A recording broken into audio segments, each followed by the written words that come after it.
Joining me now is Golden State Valkyries guard Veronica Burton. Veronica has been key to bringing the competitive mindset and defensive talent to the Valkyries. Veronica, welcome to No Offseason. Thank you. Thank you for having me.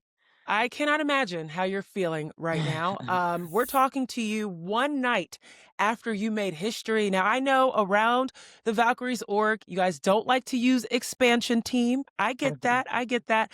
However, for the listeners, you guys are the first expansion team in league history to qualify for the playoffs in its inaugural season. Huge congrats. I got to talk to you on the court as the energy in Valhalla was just consuming us both, consuming your entire team.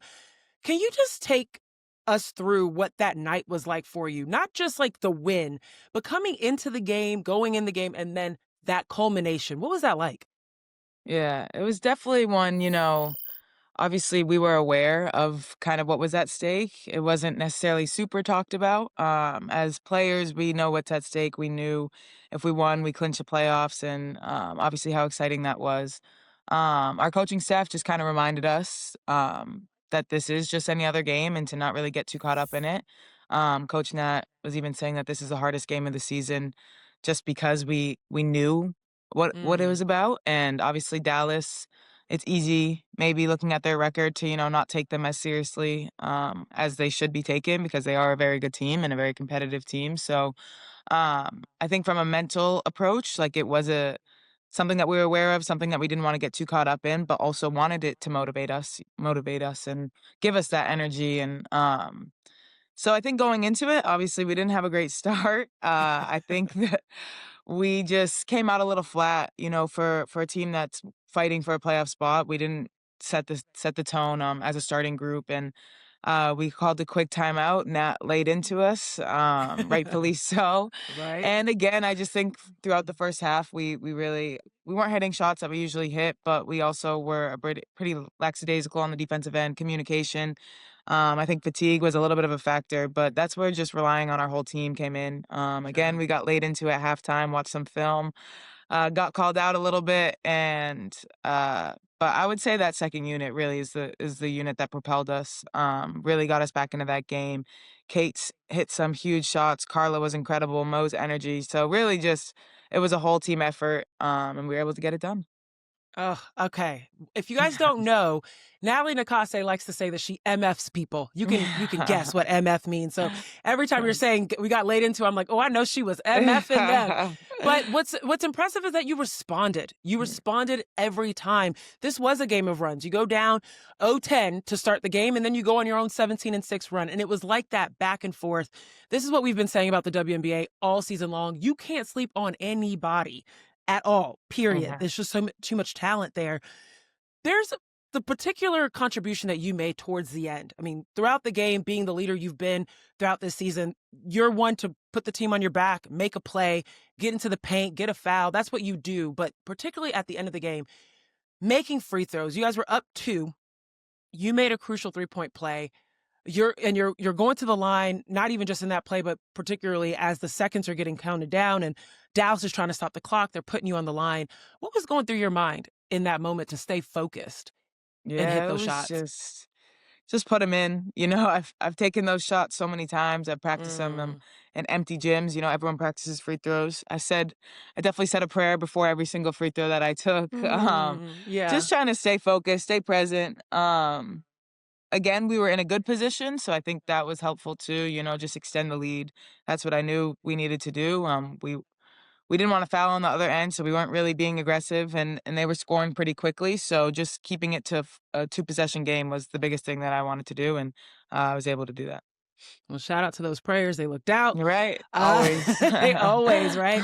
And that's not just been, obviously in that moment, in that game, I'm sure you talk a little bit about your faith throughout your entire journey, right? And your basketball journey with your family. There is a wonderful article right now, guys, on The Athletic. Marcus Thompson wrote, covering you, your family, and just like the background of your experience getting to this moment. And I want to go back to the beginning of it all, at least with the Valkyries, this expansion draft process. I've heard you say in other interviews, you were in Australia and it was like 5 Mhm. a.m. You got calls from your agent and you Yeah. were selected by the Valkyries from the Connecticut Sun, December 6th, 2024.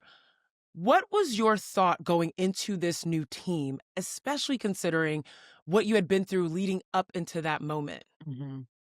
Yeah, and honestly, I do you mentioned it, my faith, I do think this is where my faith came in, again. It's just, um, when I did get cut, I think being able to adapt and adjust to being on a brand new team, and obviously that was a little bit different, like, I came in late to Connecticut, but, just I'm not someone that's super good with change, is super good with, Mhm.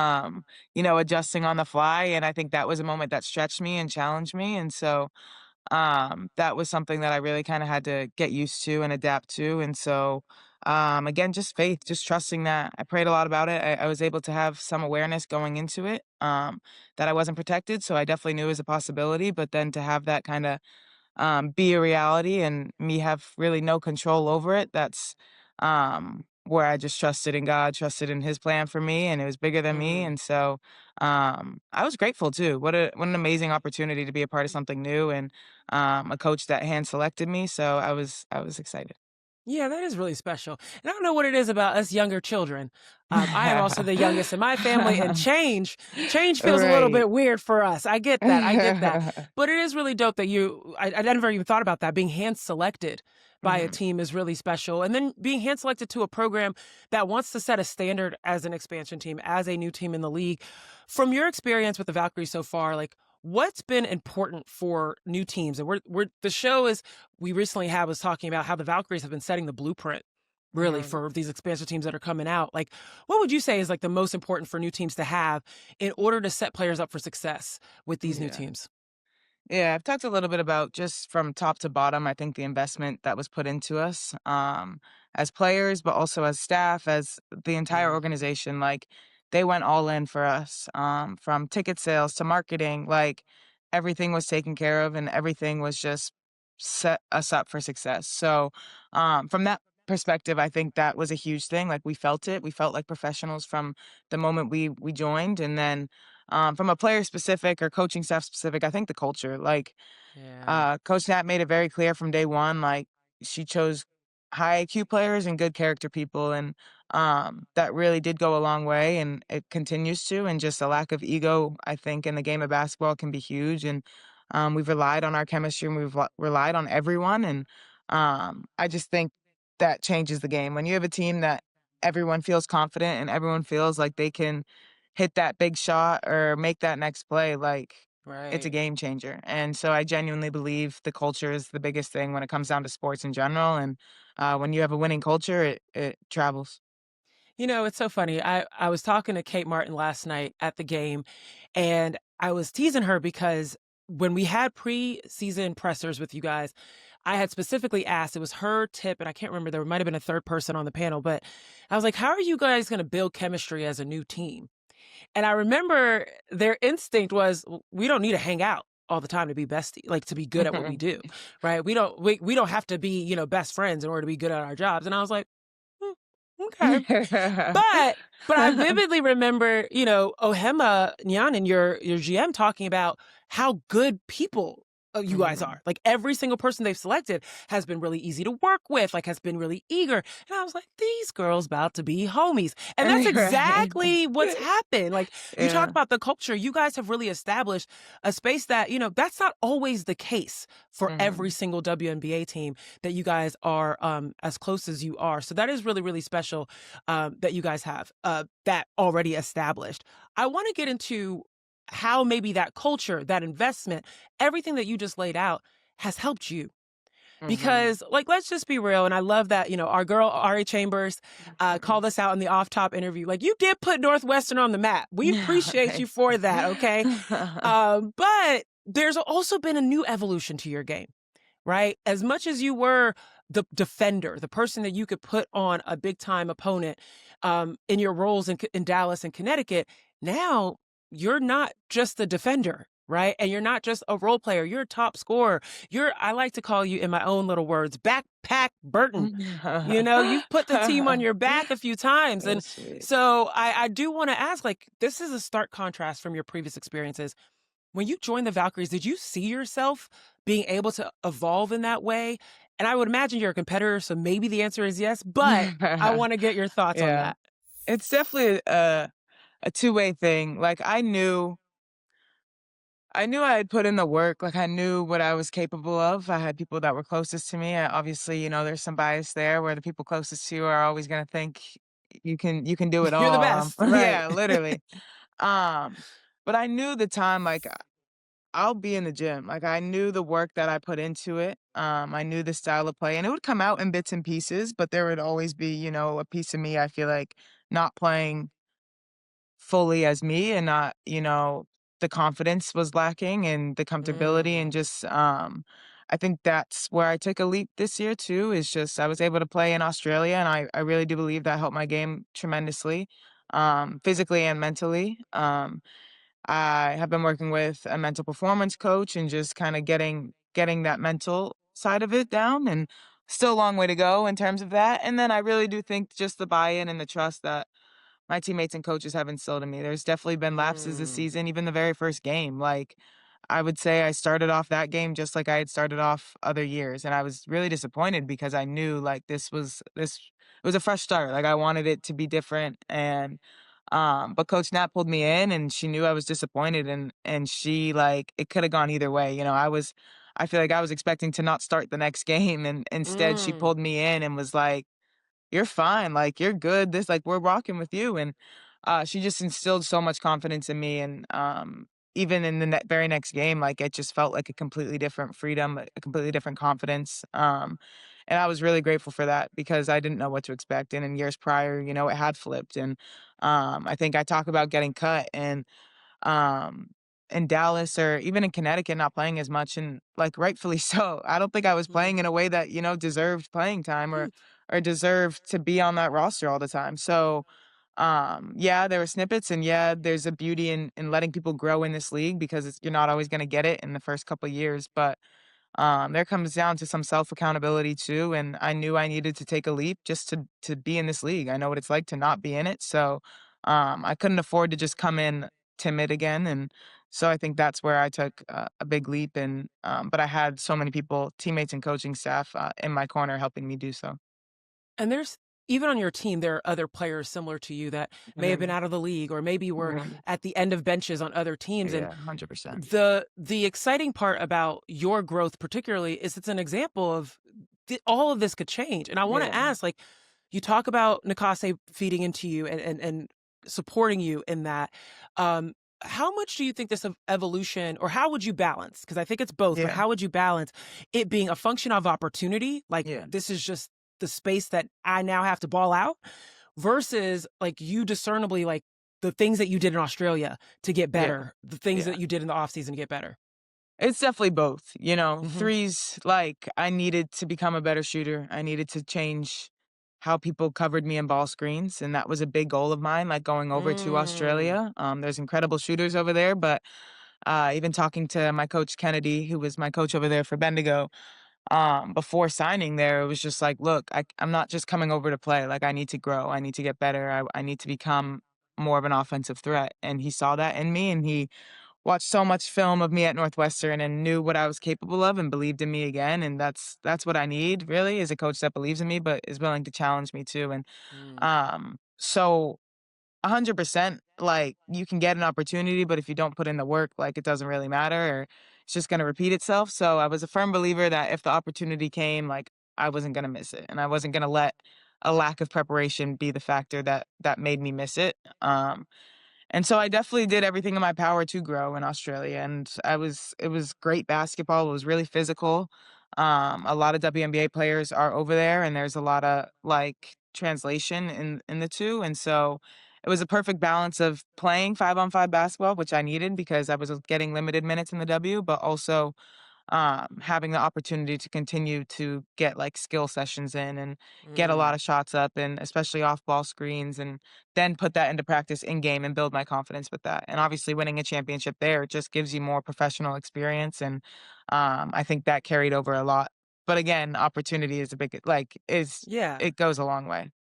It's so funny because literally Chris Kaklana's head coach of the Dallas Mhm. Wings pre-game yesterday was asked what are, the three main keys. I guess he does this in every presser because Mhm. one of their reporters asked in the crew and the first one was limit Burton off the ball screens. Mm-hmm. Okay, you got That's a right. rep now, okay? You got a reputation. And on that, Shoot. I want to ask, like, did you ever think that you could be or would Yeah. be in those all W conversations this season? Um, it's funny you ask that. Again, I feel like I'm picking both. Like, I knew deep down, I don't think I would ever admit that I thought that. Like, if you asked me this, Mm, especially my rookie year, last 2 years, honestly, like, I don't think I would have ever said that out loud, that I thought I could be in that conversation, that I thought I could even be in most improved. Like, that's a goal, obviously, and I think in my silent gym days or silent when I'm writing down, journaling my goals, like, that's a me, myself, and God type of conversation. But I think if I said it out loud, I didn't want people like, it sounded almost mm, foolish the way I was playing at the time. So, a little bit of both. Like, it's like I knew what I was capable of, but I wasn't showing it, so how can I even have that out there? But, um, again, I was gonna work like, that was a possibility, like, mm, that's was gonna happen, and that's what I did, and that's I'm still, like, really far like, I have so much farther to go, like, I think it's easy to sit here right now after a great game and talk about how sweet it is, but there's so much more, um, and so much more work that I need to do and grow in, and so, I think if you ask me no, rookie year, like, I was looking up imposter syndrome, I didn't think I belonged in the league, I didn't even mm. know, like so I don't know, it's just That's it's real. definitely, yeah, godly work, godly opportunity, and I'm just going with it, honestly. You were so how old are you, Veronica? I just turned 25, You're 25. so deeply reflective and self-aware. Thanks. Like I don't like for you to be I mean, I almost want to warn you as a person that's older than you to like difference between being self-critical and Yeah. also, Yeah, but seriously. it's so impressive to hear you talk about your game and the growth and be Mhm, aware of like I could be better in X, Y, and Z. And I think it could directly contribute to mhm, why you've been so successful and have taken advantage of this opportunity. I do think it's a balance of both. mhm. So, even congrats to you on that for that growth. Thank you. Shoot, a lot of folks listening know a lot about imposter syndrome that ain't got Mhm. nothing to do with a basketball court. So I'm Right, sure that right. is really exciting for them to hear that you can outgrow it, you can grow through Yeah. it, and that's a good thing. Okay, I got to close it out with a few quick fun questions. We just talked a little bit about the most improved and all WNBA, etc. And I want to ask some awards that you would give out on your team. Okay. Okay, and you're I excluding like yourself. this. Okay, so during the season, looking at your team, who would you choose? And remember, you got to exclude yourself. But who would you choose as the MIP? Who would be the most improved player in your opinion on your team? I would say I'm gonna go Janelle, our rookie. Yeah, I Yeah. like that. I think from, like, her growth obviously skill-wise, she always had it, you saw it from the jump, Yep. but, like, her growth as a teammate, her growth as just, like, a listener and an energy giver and just, like, all of that. So, as a whole, I would put Ja for sure. Yeah, her communication, like she's Yeah, just been so much all of more that. Yeah, communicative. for Now sure. we chose some mamas of the team. And I know Caitlin Chen, looked at you and Kate Martin as kind of like her mama. Mhm, There's some folks that automatically put Mo Billings in that yeah. conversation. I'm going to go the opposite. Who's the little sister of the team? I would say there's 2 of them, Mm, and it's gonna be Caitlin Chen, and it's gonna be Carla Liet, like, yes. easily. I think Carla is, like, the baby of the team. Everyone is protective of Carla, Yeah. and she is one of a kind. She's so sweet, so precious, so gotta be Carla. Yeah. Every time Carla hits the floor, I'm like, oh, I know. I feel protective of Carla myself Just as well. always Yeah. giggling, always you Yes. never know what's going on, but for Yeah. sure. I love that. I love that. Okay. And then your team MVP for this season so far. And Team MVP? I don't think I can just pick one person for our team MVP. I gotta go all of us. Coach Yeah, Nat I for figured you were gonna say MVP. that. Yeah, there's Yes, no okay. one. That's the beauty of our team, honestly. Yeah, I was like, I bet you she's gonna cheat this and say Coach Yeah, Nat or I'm definitely something gonna cheat like that that. one. Yeah, no, that's fair. That's fair. Last question I have for you. You guys are going to the playoffs. Mhm. If you were to win a championship, would you be the most accomplished Burton in your family? I like to think so. I mean, shoot, that's gotta help me out a little bit. You got a My lineage. grandfather, I know my grandfather Ron might be up there, I'm not gonna lie. Okay. Okay. So it would put me like on his tier, I think. Okay. The rest of them, I'm not too worried about. Me and my mom, maybe my mom, I still got to fight with a little bit, but the rest of them. Yeah. Jenny's pretty impressive. I ain't gonna lie. I ain't She gonna lie. is. She holds it down. She There does. you go. Well, Veronica, I am so grateful for the conversation. I'm grateful to be able to walk through your journey through the league so far. It's been so much fun watching your team. I know y'all block out all the noise, but just know from your perspective, a lot of folks are talking and everyone's really excited about what you guys are doing out here in the Bay. So appreciate your time. Thanks for joining me and good luck the rest of the way. Yes. Thank you. Thank you so much for having me on. I appreciate it. Thanks for tuning in to No Off Season. To hear more, be sure to like and subscribe. We drop new episodes every Tuesday and Friday.